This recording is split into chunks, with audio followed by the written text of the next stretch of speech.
ওম শান্তি 8-3-2024 মুরলি। বাবা বলছেন, মিষ্টি বাচ্চারা, বাবার সাকাশ অর্থাৎ লাইট আর শক্তির কারেন্ট নেওয়ার জন্য সুগন্ধি ফুল হও। ভোরবেলা উঠে স্মরণে বসে প্রেমপূর্বক বাবার সাথে মিষ্টি মিষ্টি কথা বলো। প্রশ্ন: সমস্ত বাচ্চারা বাবাকে নম্বরের ক্রমানুসারে স্মরণ করে, কিন্তু বাবা কোন বাচ্চাদের স্মরণ করেন? উত্তর: যে বাচ্চারা খুব মিষ্টি, যারা সেবা ছাড়া আর কিছুই বোঝে না, যারা অত্যন্ত প্রেমের সাথে বাবাকে স্মরণ করে, আনন্দে প্রেমের অশ্রুধারা বয়, এমন বাচ্চাদের বাবাও স্মরণ করেন। বাবার দৃষ্টি ফুলের দিকেই যায়। তিনি বলবেন, অমুক আত্মা খুবই ভালো।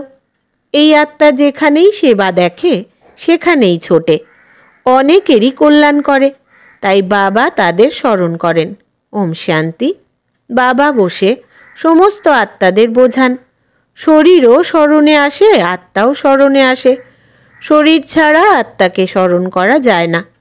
বুঝতে পারা যায় যে এই আত্মা ভালো, এ বহির্মুখী, এ এই দুনিয়াতেই ঘোরাঘুরি করতে চায়, এ ওই দুনিয়াকে ভুলে আছে। প্রথমে ওদের নাম রূপ সামনে আসে।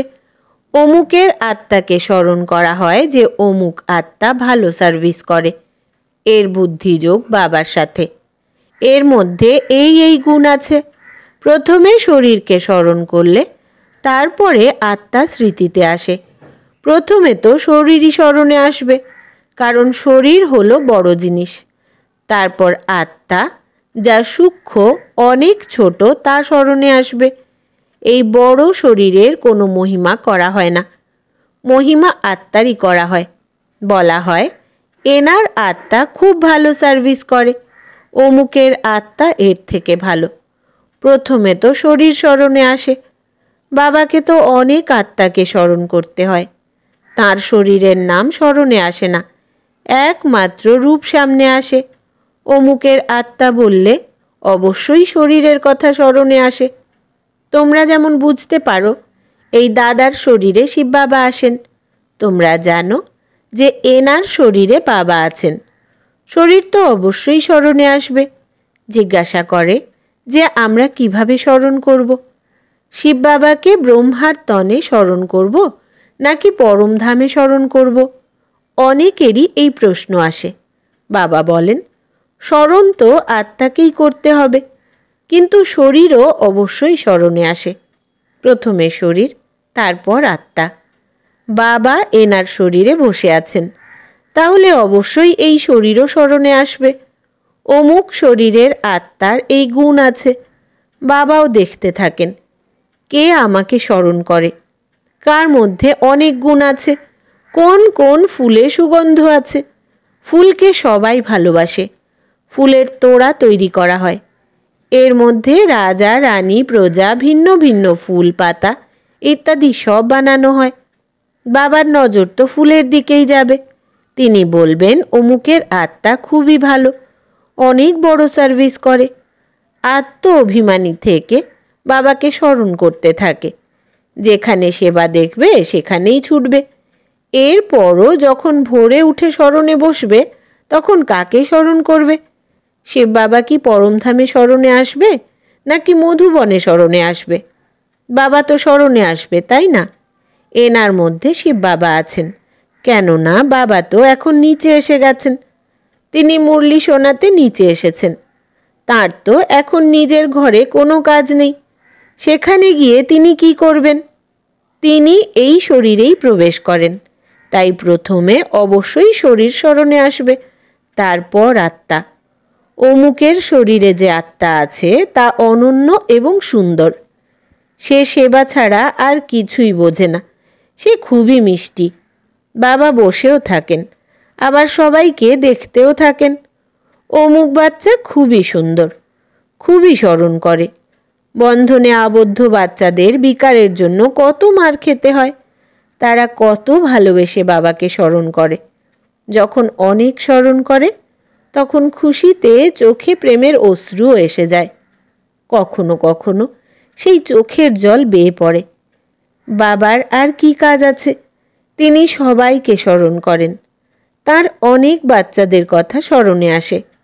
অমুকের আত্মায় শক্তি নেই, বাবাকে স্মরণ করে না, কাউকেই সুখের দান করে না, এ নিজেরই কল্যাণ করে না, বাবা তো এই এমন দেখতেই থাকবেন।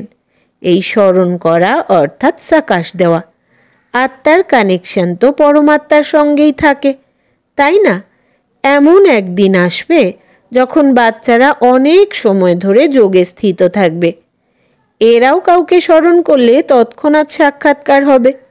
আত্মা তো হলো ছোট বিন্দু, সাক্ষাৎকার করলেও কেউ বুঝতে পারে না, তবুও শরীর স্মরণে এসে যায়। আত্মা ছোট, তবুও যে স্মরণ করে তার আত্মা পবিত্র হতে থাকে। একটা বাগানে ভ্যারাইটি ফুল থাকে, বাবাও দেখেন যে এ খুব সুন্দর সুগন্ধি ফুল, আবার এ এতটা নয়, তাহলে এর পদও কম হবে। যে বাবার সাহায্যকারী হয় সেই উঁচু পদ পায়, সেও যে সবসময় বাবাকে স্মরণ করে, সেই ব্রাহ্মণ থেকে ট্রান্সফার হয়ে দেবতা হয়। এই বর্ণনা এই সঙ্গম যুগেই করা যেতে পারে যে এই দৈবী ফুল নাকি আসুরি ফুল। সকলেই তো ফুল, কিন্তু বিভিন্নতা অনেক। বাবাও স্মরণ করতে থাকেন। টিচার তো স্টুডেন্টকে স্মরণ করবেন, তাই না? মনে তো করবেন যে এ কম পড়ে। ইনি তো বাবাও আবার টিচারও। বাবা তো আছেনই, শিক্ষকতাই বেশি চলে। টিচারকে তো রোজ পড়াতে হবে। এই পড়ার শক্তিতেই ওরা পদ পায়। ভোরবেলা তোমরা সকল ভাইয়েরা বাবার স্মরণে বসো। এই সাবজেক্ট হলো স্মরণের। এরপর মুরলি চলতে থাকে, সে সাবজেক্ট হলো পড়ানোর।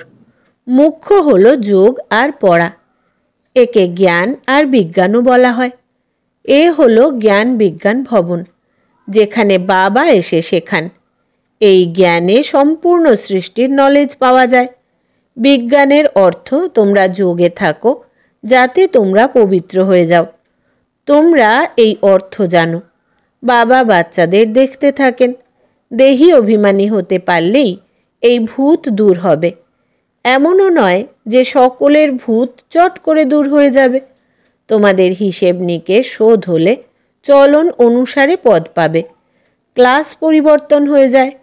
এই দুনিয়ার ট্রান্সফার নিচের দিকে হচ্ছে আর তোমাদের হচ্ছে ওপরের দিকে। এ কত তফাৎ! ওদের কলিযুগী সিঁড়ি নিচে নামতে থাকে, আর তোমরা পুরুষোত্তম সঙ্গম যুগী সিঁড়িতে ওপরে উঠতে থাকো। দুনিয়া তো একই, কেবল এ হলো বুদ্ধির কাজ। তোমরা বলো যে আমরা হলাম সঙ্গম যুগী। আমাদের পুরুষোত্তম বানানোর জন্য বাবাকে আসতে হয়। তোমাদের জন্য এ হলো পুরুষোত্তম সঙ্গম যুগ। বাকি সবাই ঘোর অন্ধকারে আছে। ভক্তিকে তারা খুব ভালোভাবে বুঝতে পারে, কারণ জ্ঞানের কিছুই তারা জানে না। তোমরা এখন জ্ঞান পেয়েছ, তাই তোমরা বুঝতে পারছো। জ্ঞানের একটুতেই আমরা অর্ধেক কল্পের জন্য ওপরে উঠে যাই। এরপর সেখানে জ্ঞানের কোনো কথাই থাকবে না। এই সমস্ত কথা মহারথী বাচ্চারাই শুনে ধারণ করতে থাকবে আর শোনাতে থাকবে। বাকি তো এখান থেকে বের হয়ে গেলেই সব ভুলে যায়। কর্ম অকর্ম এবং বিকর্মের রহস্য ভগবানই বুঝিয়ে বলেন। এ হলো কল্পের সঙ্গম যুগ, যখন পুরনো দুনিয়া শেষ হয়ে নতুন দুনিয়া স্থাপন হয়। বিনাশ এখন সামনে উপস্থিত। তোমরা এখন সঙ্গম যুগে দাঁড়িয়ে আছো, আর অন্য মানুষদের জন্য এখন কলিযুগ চলছে।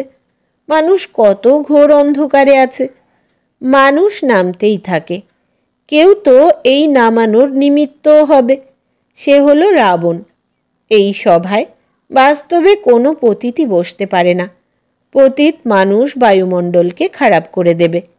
কেউ যদি লুকিয়ে এসে বসেও, তাহলে সে ধাক্কাও খায়, একদম পড়ে যাবে। ঈশ্বরীয় সভায় যদি কোনো দৈত্য এসে বসে, তাহলে চট করে বোঝা যায় পাথর বুদ্ধি তো আছেই, বাকিরাও পাথর বুদ্ধির হয়ে যাবে।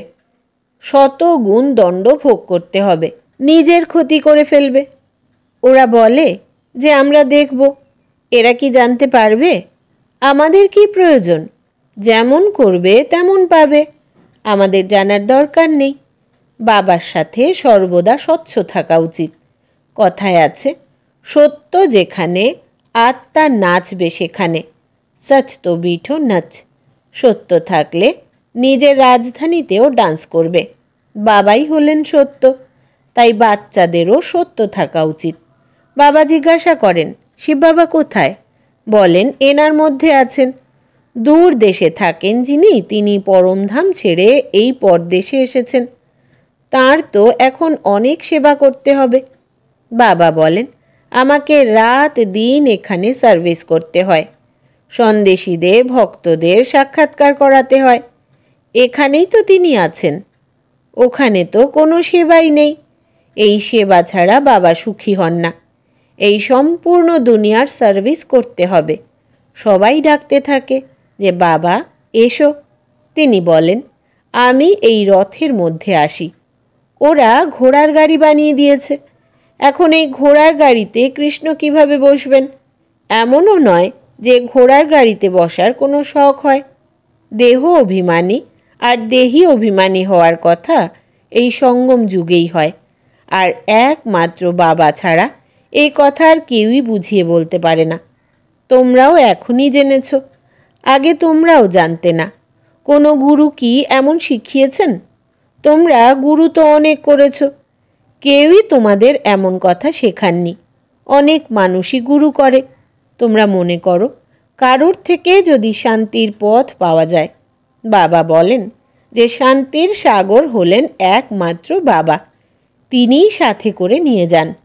সুখধাম আর শান্তিধামের খবর কেউই জানে না। কলিযুগে এখন শূদ্র বর্ণ, পুরুষোত্তম সঙ্গম যুগে হয় ব্রাহ্মণ বর্ণ। এই বর্ণের কথাও তোমরা ছাড়া আর কেউই জানতে পারে না। এখানে তো সবাই শোনে, বাইরে বের হলেই সব কিছুই ভুলে যায়, ধারণাও হয় না। বাবা বলেন যে তোমরা যেখানেই যাও ব্যাজ পড়ে যাও, এতে লজ্জার কোনো কথা নেই। এ তো বাবা অনেক কল্যাণের জন্যই বানিয়েছেন। যে কাউকেই তোমরা এই কথা বুঝিয়ে বলো, কেউ যদি সেন্সিবল হয় তো বলবে এতে তোমাদের অনেক খরচ হয়েছে। তোমরা বলো খরচ তো হতেই হবে, গরিবদের জন্য এটা ফ্রি। ওরা যদি ধারণা করতে পারে তাহলে উঁচু পদ পেতে পারবে। গরিবদের কাছে অর্থ নেই, তাহলে তারা কি করবে? কারোর কাছে অর্থ আছে কিন্তু তারা কৃপণ। ইনি প্রত্যক্ষভাবে করে দেখিয়েছেন। সব কিছুই ইনি মায়েদের অধিকারে দিয়ে দিয়েছিলেন। তোমরা বসে সব কিছুর দেখাশোনা করো, কারণ এখন তো তোমরা জ্ঞান পেয়েছো যে পরের দিকে কিছুই স্মরণে আসবে না। অন্তিমকালে যে স্ত্রীকে স্মরণ করে, বড় বাড়ি ইত্যাদি থাকলে অবশ্যই স্মরণে আসবে, কিন্তু অল্প জ্ঞান শুনলেও প্রজাতে অবশ্যই আসবে। বাবা তো হলেনই গরিবের ভগবান। কারোর কারোর কাছে অর্থ থাকলেও তারা কৃপণ হয়। এমনও বুঝতে পারে না যে প্রথম উত্তরাধিকারী তো শিব বাবা। ভগবান উত্তরাধিকারী, এ তো ভক্তিমার্গেও আছে। ঈশ্বর আমাদের অর্থ দেন। তিনি কি কাঙাল যে তাকে আমরা দিই? তারা মনে করে ঈশ্বরের নামে আমরা যদি গরিবদের দান করি তাহলে ঈশ্বর তার পরিবর্তে আমাদের দেবেন। পরের জন্মে তা পাওয়াও তো যায়। এমন বলাও হয় যে দান দিলে গ্রহণ কাটবে। এই বাবা তো সব কিছুই দিয়ে দিয়েছিলেন। শরীর, মিত্র সম্বন্ধী আদি সব কিছুই বাবাকে সমর্পণ করে দিয়েছিলেন। তিনি বলেছিলেন এ সব কিছুই আপনার। এই সময় সম্পূর্ণ দুনিয়ায় গ্রহণে আক্রান্ত। তা কিভাবে 1 সেকেন্ডে দূর হবে? কালো থেকে গৌর কিভাবে হবে? এ এখন কেবল তোমরাই জানো। এরপর অন্যদেরও তোমরা বুঝিয়ে বলো। যারা বলে আমরা নিজেরা বুঝতে পারি কিন্তু কাউকে বোঝাতে পারি না, তারা কোনো কাজের নয়। বাবা বলেন দান করলে তোমরা গ্রহণমুক্ত হবে। আমি তোমাদের অবিনাশী রত্নের দান দিই, সেসব তোমরা অন্যদের দিতে থাকো। তাহলে ভারতের ওপর বা সম্পূর্ণ দুনিয়ার ওপর রাহুর যে গ্রহণ লেগে আছে তা দূর হয়ে যাবে আর বৃহস্পতির দশা শুরু হয়ে যাবে। সব থেকে ভালো হলো বৃহস্পতির দশা। এখন তোমরা জানো যে প্রধানত ভারত তারপর সম্পূর্ণ দুনিয়ার ওপরে এখন রাহুর গ্রহণ লেগে আছে। তা কিভাবে দূর হবে? ইনি তো বাবা। বাবা তোমাদের থেকে পুরনো নিয়ে তোমাদের নতুন দিয়ে দেন। একেই বলা হয় বৃহস্পতির দশা। মুক্তিধামে যারা যাবে তাদের জন্য বৃহস্পতির দশা বলা হবে না। আচ্ছা, মিষ্টি মিষ্টি হারানিধি বাচ্চাদের প্রতি মাতা পিতা বাপদাদার স্মরণের স্নেহ সুমন আর সুপ্রভাত। আত্মাদের পিতা তার আত্মারূপী বাচ্চাদেরকে জানাচ্ছেন নমস্কার। আমরা আত্মা সন্তানেরা আমাদের আত্মা পিতাকে জানাই স্মরণের স্নেহ সুমন, সুপ্রভাত আর নমস্কার। ধারণার জন্য মুখ্য সার: 1. সদা খুশিতে নৃত্য করার জন্য সত্য বাবার সঙ্গে সততা বজায় রাখতে হবে, কোনো কিছুই লুকাবে না। 2. বাবা যে অবিনাশী রত্নের দান করেন তা সবাইকে ভাগ করে দিতে হবে। এর সাথে সাথে শিব বাবাকে নিজের উত্তরাধিকারী বানিয়ে সব কিছুই সফল করতে হবে। এতে কখনোই কৃপণ হবে না। বরদান: বিন্দু আর ফোঁটার মাহাত্ম্যকে বুঝে নিজের শ্রেষ্ঠ স্থিতি নির্মাণকারী সিদ্ধিস্বরূপ ভব। বিস্তার: শিব পরমাত্মার পুজোতে এক বিন্দুর বিশেষত্ব আছে। দ্বিতীয়ত, ফোঁটা ফোঁটার বিশেষত্ব রয়েছে। 2 বিন্দুরই নিজস্ব মাহাত্ম্য রয়েছে। আত্মা, পরমাত্মা আর প্রকৃতির এই খেলা অর্থাৎ ড্রামা, এই 3 বিষয়ের জ্ঞান প্র্যাকটিক্যাল লাইফে বিন্দুই অনুভব হয়, আর ফোঁটা হলো শুদ্ধ সংকল্পের স্মৃতি, যার দ্বারা মিলনের সিদ্ধির অনুভব হয়। আত্মিক বার্তালাপের মাধ্যমে প্রাপ্তিগুলির শীতল ফোঁটা বাবার ওপর অর্পণ করে থাকো। এর দ্বারাই শ্রেষ্ঠ স্থিতি হয়ে যায়। এরই সারণিক ভক্তিতে চলে আসছে। স্লোগান: বেশি কথা বললে বুদ্ধির এনার্জি কম হয়ে যায়, সেই জন্য শর্ট আর সুইট বলো। বেশি কথা বললে বুদ্ধির এনার্জি কম হয়ে যায়, সেই জন্য শর্ট আর সুইট বলো।